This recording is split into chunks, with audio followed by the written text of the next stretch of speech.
নমস্কার বন্ধুরা, আজকে আমি আপনাদের জন্য নিয়ে এসেছি শোলা কচুর চিংড়ি মাছের রেসিপি। চলুন দেখা যাক।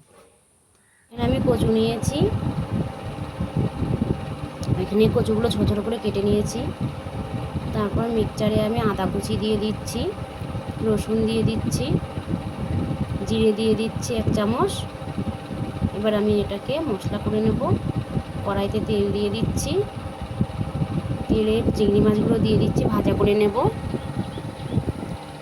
চিংড়ি মাছগুলো ভাজা হয়ে গেছে। এবার আমি তেলে পেঁয়াজটা দিয়ে দিচ্ছি, কাঁচা লঙ্কা দিয়ে দিচ্ছি, 5 ফোড়ন দিচ্ছি, নাড়াচাড়া করে নিচ্ছি।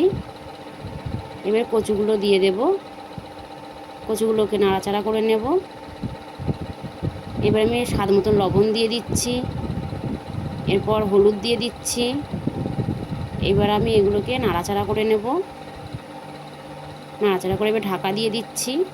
এবার আমি ঢাকনাটা খুলে ভালো করে নেড়ে নিচ্ছি। এবার আমি বাটনাটা দিয়ে দিচ্ছি, ভালো করে নেড়ে নিচ্ছি। এবার আমি কাশ্মীরি গুঁড়ো লঙ্কা দিয়ে দিচ্ছি, ভালো করে নেড়ে নিচ্ছি। এবার আমি 2 বাটি গরম জল দিয়ে দেব। গরম জলটা দিয়ে এবার ভালো করে মিক্সড করে নেব জলের সাথে। তরকারিটাকে তারপর চাপা দিয়ে দেব। এবার ঢাকনাটা খুলে এবার আমি চিংড়ি মাছটা দিয়ে দেব, ভালো করে নাড়াচাড়া করে নেব। হয়ে গেছে। এবার আমি গরম মশলা দিয়ে দিচ্ছি। এবার আমি নেড়ে চেড়ে লাবিয়ে নেব। লাবানো হয়ে গেছে। ভালো লাগলে লাইক কমেন্ট সাবস্ক্রাইব করে দেবেন। আবার একটা নতুন ভিডিও নিয়ে আপনাদের সামনে হাজির হব। বাই।